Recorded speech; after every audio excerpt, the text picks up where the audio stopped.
meron tayong kakaibang experience na matutunghayan.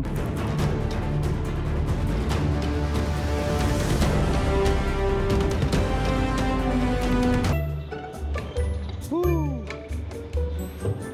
Okay.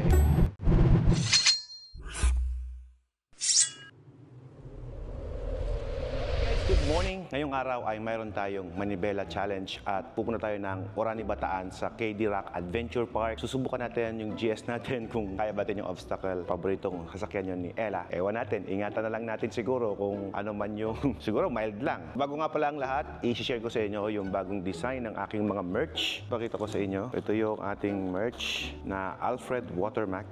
Meron tong short sleeve at meron din long sleeve. Ayan siya guys. At ito naman yung likod. You do. Ganda. Alfred Watermax.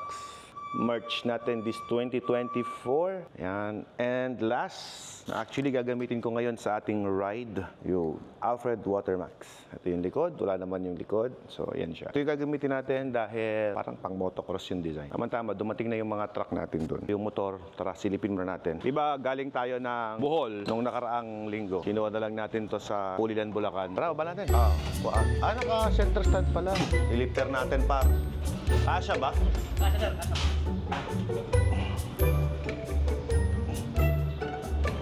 Woo! Okay. Paano maipit? Kadali pa lang ibaba eh.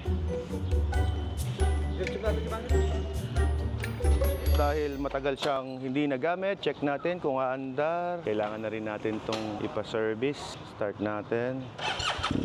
Okay, umi-start. Buti lang umi-start siya. Warm up lang muna natin. Hanggang sa uminit yung makina at mag-cycle yung buong langis niya sa makina. Dito pa yung mga gamit namin eh. Lahat ng ginamit natin sa Bohol Loop ay nandito pa. So, iwanan ko na yan. Mga kapote. Yung gloves ni Elo. Sabi mo, maglalaban to ah. Okay, frame na natin to. Bohol Loop. Lahat ng checkpoint na dinaanan natin. Tapos yung vest natin. Oh. Ganda yung vest nila. Ganda yung quality. Maganda rin ipa-frame. Kasi souvenir na to eh. Dahil wala tayong mga supporter, wala tayong jacket. Use this airbag para komportable lang. Check lang natin kung naka-on. Useless naman yung airbag mo. Make sure nakataas yung red na yan. Nakaset na rin siya dito sa ating motor. Plug and play na lang siya. Meron din tayong bagong helmet. Check na rin natin siya. Bagong setup lang siya. Tara. Ito yung ating bagong setup na helmet. Atom 2 na helmet. It is brand new. Check natin. Tanggalin natin ito.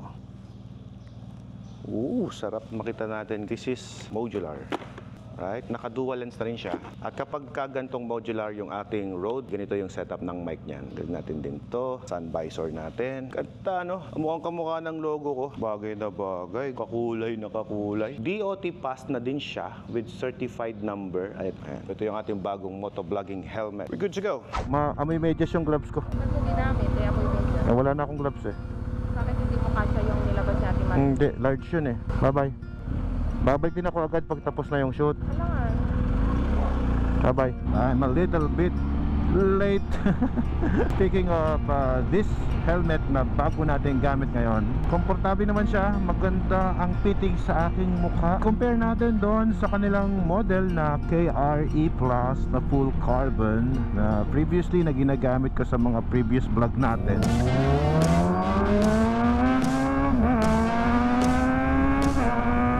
Sabi ko naman doon, medyo masikip siya sa pisngi kung medyo mataba ka.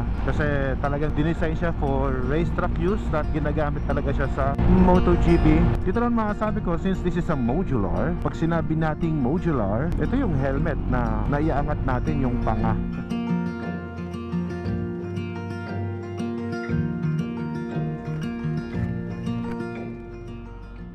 Na kung saan parang ang dali naman niyang ikabit at ibalik. And if you want to naka-open lang yung front visor, pwede rin. Kasi yung mga modular na nagamit ko before, I used to ride Shoei, no? Meron tayong Shoei na modular.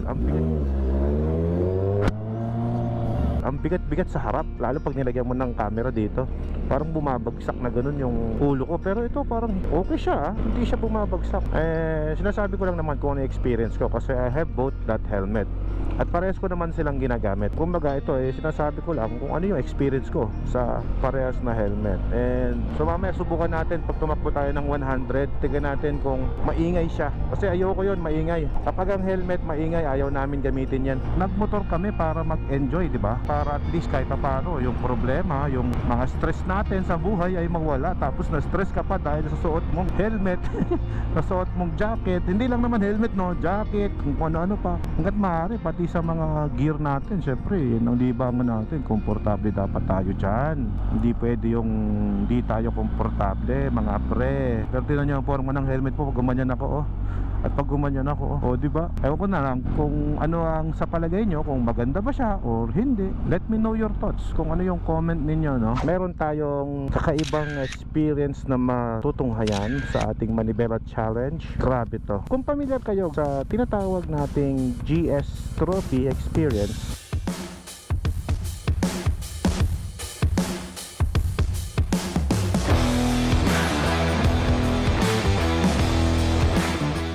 ay ikaw ang magbabayad, punta ka ng Germany for the BMW experience para makapag-training ka and everything. So ikaw ang magbabayad kapag ka ganon. Kaya daming nanguhuli dito, overspeeding. Ayan oh, naku po.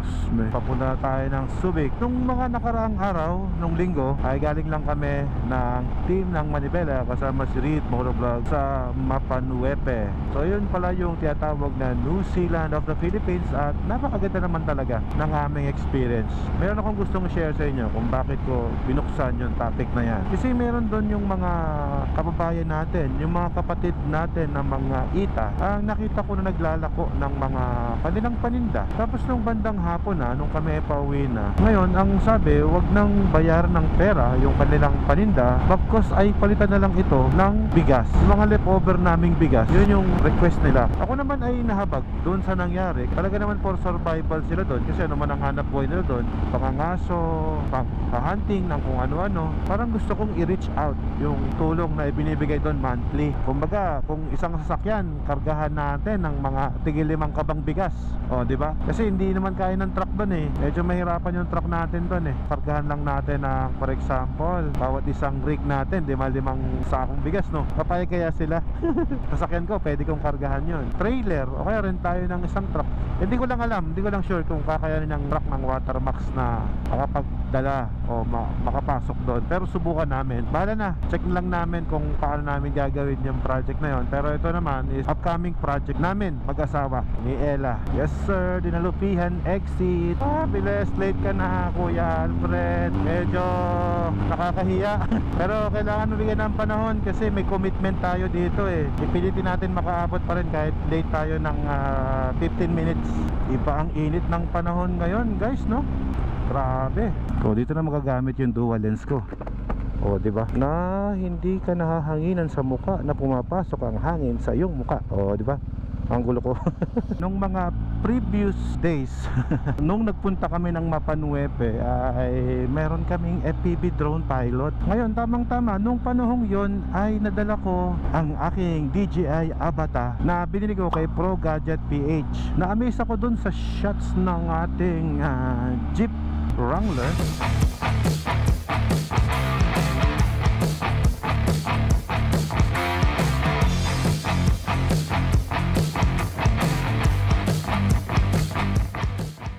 Nagpaturo na rin ako ng konting tip kung paano yan paliparin. Dahil sa tagal na rin natin nagpapalipad ng drone, madali lang pala paliparin itong ating DJI Avata na nabili natin. 1 year ago ko nang nabili yun. And it's good thing na hindi siya basta-basta nasira kahit na 1 year natin siyang hindi ginamit. Nung natin, may konting mga updates, pero yun lang, ang kagandahan pala pag nagpalipad ka sa maluwag na lugar, hindi ka matatakot na mabangga, mapapractice mo yung tamang pagkapalipad. Pag uwi ko sa bahay, practice ako ng practice hanggang sa nakakagawa na ako ng mas maayos na footage gamit ang ating DJI Avata. Ngayon naman tamang-tama magagamit natin ang ating drone dito sa vlog na to dahil mabibideo natin ang ginawa nilang racetrack para sa mga big bikes. Ang Manibela Challenge ay ginawa para sa obstacle course ng mga big bikes.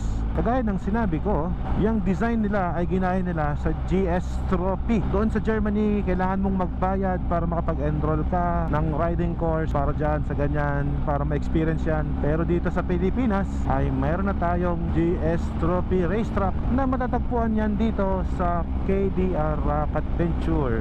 So, ito na pala ang KD Rock Adventure. Yan talaga, kahit late ka na, dahan-dahanin mo lang. Tutunong restock nito. Eh dito nga lang, ito pwede yan dyan pag ganyang kaliit. Tingnan natin kung kilala tayo dito. Morning sir. Nakangiti, kilala ako. Andiyan na sila? Aha. Thank you po. Hindi na ako tinanong ha. Hindi na in-inspect yung mga bag ko. Kilala na tayo dito. Magaling. Naku, ay, ito na pala yung team eh. Kadating lang di siguro. Ngayon na sila nagre-ready eh. Sakto dating ko. Pa, nag-teleport yung motor ko from Pangasinan to dito, 1 hour. Nilipad mo yata eh. Hindi, nagbablog pa ako eh. Gusto mo magkape muna? Oo. Nakablog nga ako eh. Hi ka muna. Uy, na-miss kita ha. Wala ka nung... Uy, sayang. Tanong mo. Di ba masaya sa Mapanwepe no? Grabe no? Oh. Ganda nga nung... Uy, sayang. Si Direk. Hello Direk. Kumusta? Iniinggit ko sa Mapanwepe, di sumama. Oo nga eh. Actually, hindi po ako nun eh. Kasunod lang po. Tara, sige, kapit tayo. Si Reed, darating daw. Nasa Thailand po, na-extend po siya eh. Na-extend, yun na. Kaya di ako sumama eh. Kasi Sama-sama kayo sa Thailand. dapat kasali ako dun eh. Kasama ako dun eh. Ano po yung bibili sila ng mga pyesa? Hindi. May... May event dun. Oo. Hindi ako sumama doon, hindi ko control yung oras. Kapag dito, kontrolado ko eh. Marami akong commitment din sa negosyo ko eh. Di kung sumama ako, di wala din ako dito. Hello. Ay, Andy Rice. Morning. Practice muna tayo ng konting banking. Kasi, ganyan yung mga racetrack na ganyan. Ay, marunong pa.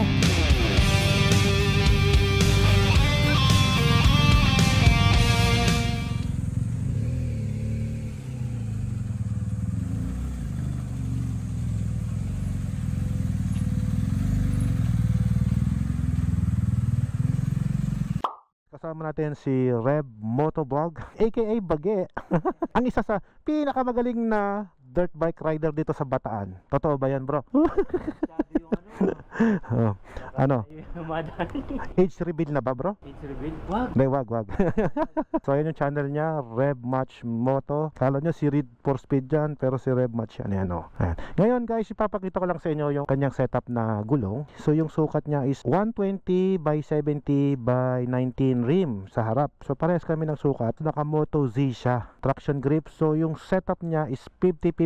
50% on-road, 50% off-road. Ito yung gulong niya, nakakatakot yung talim. Ngayon pwede siyang pabaliktad para mas maganda yung grip, 'di ba? Pero mabilis sa pudpud sa highway. So okay naman. Ganyan. Yung sa akin naman guys, ang gamit ko ay Pirelli. Siyempre kapag ka tayo ay mag-off-road, dapat importante yung gulong natin. So ang temperature ngayon guys, base sa ating BMW is plus 35 degrees Celsius.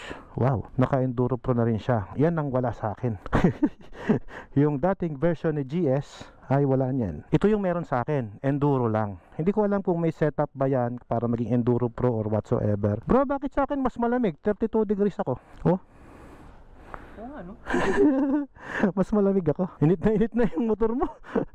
So tapos na kami magkape dito sa Daniels. Pero syempre dahil diet tayo, palagi ko sinasabi sa vlog ko na diet ako. Kasi siguro napapansin nyo kung pumapayat man tayo or hindi. It's up to you to notice. Pero piling ko sarili ko, gumagaan yung pakiramdam ko. Ganon. Dahil off-road tayo ngayon, yung ating airbag hindi ko ikakabit. Ayun, KD Rock Adventure. Ikot oh. Uy, ang galing lumiko. Sana all. Siya yung isa sa off-road rider dito sa Bataan. Ako naka-enduro, siya naman ay naka-enduro pro. So magkaiba kami ng setting. Pero hindi ko lang alam kung noticeable yon. Sana matry natin yung motor niya. Masubukan natin kung kamusta yung riding experience with the Enduro Pro, no? So ito nga pala yung lugar kung saan kami nag-enduro. Tapos dito rin guys yung kanilang airsoft area. Ganda ng super nila eh, no? Ang ganda ng ano. Dito kasi walang problema yung tulugan mo. Meron kang pwedeng pagtulugan kasi meron silang mga bahay na pwede mong ma-accommodate at air condition naman siya. Pero yung bahay nila made in container van. Ang lambot ng suspension ng GS pagka naka-Enduro Pro na. O yun, eto na yung racetrack namin. Ang linis oh. Ay kagrabe, ang linis pala eh. Okay. Nice one. Hindi ako familiar doon eh. Kaya di ko dinaanan eh. Ito pala yung aming playhouse dito. Aming billiard area. At may naka triple block dito oh. Sundan kita.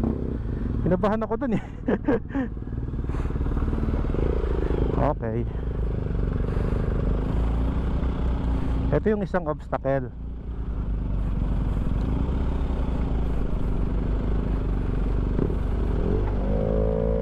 Pinagapang pa niya. Basic lang pala. Sa una lang matatakot ka ng konti.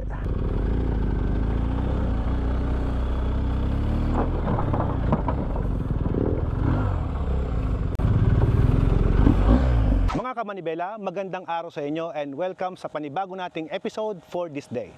Kung napansin nyo, andito tayo ngayon sa KDR Adventure Camp upang bisitahin ang ating obstacle course. Pero ngayong araw, ipapa-experience namin sa inyo ang 33 obstacle na kailangan i-overcome ng mga participant natin for our upcoming Manibela Challenge. Kaya stay tuned at abangan natin yan dito sa Manibela. Bilang isang rider, isa sa top priority natin ang magkaroon ng riding safety experience para makauwi tayo ng ligtas sa ating tahanan. Kaya importante na nakakondisyon tayo kapag nag-ride at syempre, may proper training. Yan ang advocacy ng ating Manibela Challenge. Ang Manibela Challenge ay isang time trial adventure bike obstacle challenge pero with a twist. Meron itong kasamang charity dahil ang prize winning ng team category ay mapupunta sa kanilang chosen beneficiaries. Meron din itong individual categories para naman sa gustong itry ang challenge on their own. May mga certain requirements tayo para sa mga sasali sa challenge na ito. Sa group category, kailangan mayroong 10 miyembro each with bike displacement of 1,100cc. Kung sakaling nais nyong sumali, stay tuned to our Manibela page for more details. At speaking of challenge, itong nasa likod natin na 33 obstacles ang susubukan ng ating mga magiging participants.